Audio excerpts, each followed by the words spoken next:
sin pegar grandes saltos en la historia, entre 1880 y 1940 gobierna la Argentina. Digo, familia como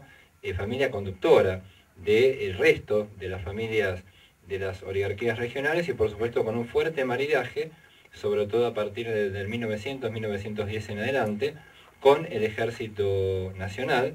donde el ejército va construyendo, y esto también lo veremos después, sobre todo en la década del 30, un proyecto político. Por eso creo que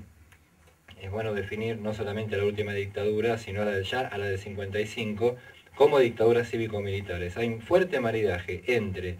la oligarquía como categoría de análisis político y económico, la oligarquía terrateniente, las corporaciones británicas y luego norteamericanas que van a ir desembarcando gradualmente, estas últimas norteamericanas después de la primera gran guerra de la década del 20, del siglo XX, y las corporaciones multinacionales con, decíamos, las Fuerzas Armadas. Sí, el modelo cubre todos los aspectos, por eso es un modelo, me parece que tiene que ver no solamente con una parte económica, la agroexportadora como recién definíamos, sino también con lo cultural, con lo político, con lo educativo, naturalmente con el servicio militar obligatorio y con la atención que le va a ir prestando la oligarquía que construye este modelo hasta 1916 a la inmigración que es para reemplazar, como recién comentaba, la población nativa. Esa inmigración iba a salvar al país del gaucho, el vago y mal entretenido como definición jurídica además, y que era absolutamente inservible desde el punto de vista de estos teóricos y también hombres de acción para llevar adelante un modelo insertado en el sistema capitalista hasta finales del siglo XIX dominado por Gran Bretaña.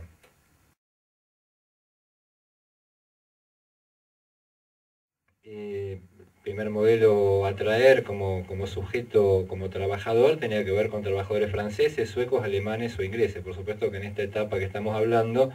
1860, 1890, 1900, estamos en plena expansión imperialista. Es decir, Europa, Estados Unidos, también Japón, que está lanzado al desarrollo industrial, y lo que era el viejo imperio de los zares están conquistando y repartiéndose el mundo. Es decir, de la primera, una de las tantas, no sé si la primera, pero por lo menos de los últimos 150 años, la primera etapa muy fuerte de mundialización de la economía. Es decir, esto de la globalización que conocemos ahora tiene sus claros antecedentes. Hay 7, 8 no más potencias en la época que están repartiendo América Latina, África, Asia y Oceanía. Están colonizando el mundo necesitando consumidores y necesitando, por supuesto, imponer sus manufacturas. Todavía y hasta el fin de la Segunda Guerra Mundial, el jefe económico de estas potencias, aún estando los Estados Unidos, es el Reino Unido y la Gran Bretaña. De ahí que en un punto, nuestra oligarquía, que no es original, porque esto ocurre desde México a la Argentina en toda América Latina, exceptuando algunos pequeños países del Caribe,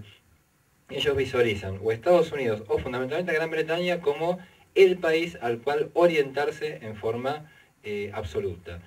Cuando decimos en forma absoluta, me parece que es buena las categorías que utilizaba Lenin para analizar aquella etapa cuando habla de las semicolonias. Nosotros teníamos himno, teníamos bandera, teníamos lengua propia, un gobierno entre comillas electo, porque hasta la ley de España todos sabemos la ley del voto masculino, secreto y obligatorio, el fraude electoral era lo que permitía al viejo partido conservador poder gobernar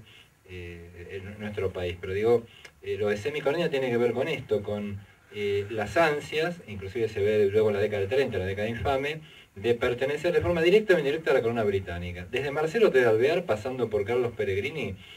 e inclusive el hijo de Roca, le plantean directamente entre 1815, es decir, Marcelo de Alvear, pasando por Peregrini en la década del 90 del siglo XIX, o el hijo de Roca, a mediados de la década del 30 del siglo XX, le plantean a Gran Bretaña formar parte de la corona británica. Estos son documentos históricos donde ellos ven digamos,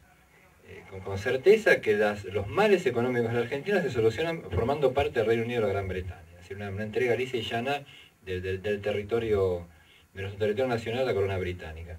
Por un lado, bueno, desde el punto de vista de ellos, esta oligarquía que construye el poder en base a la ocupación y a la apropiación del territorio nacional de norte a sur y de este a oeste, donde según Alain Rouquier, un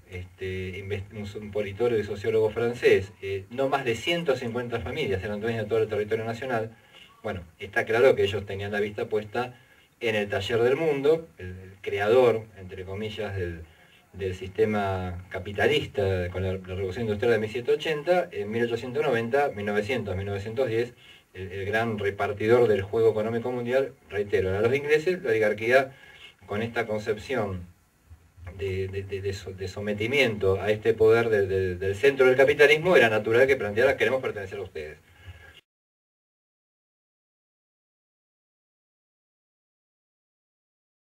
Y decía, cierra por todos lados, cierra porque, bueno, hay que exterminar o reemplazar con inmigrantes al gaucho para crear un trabajador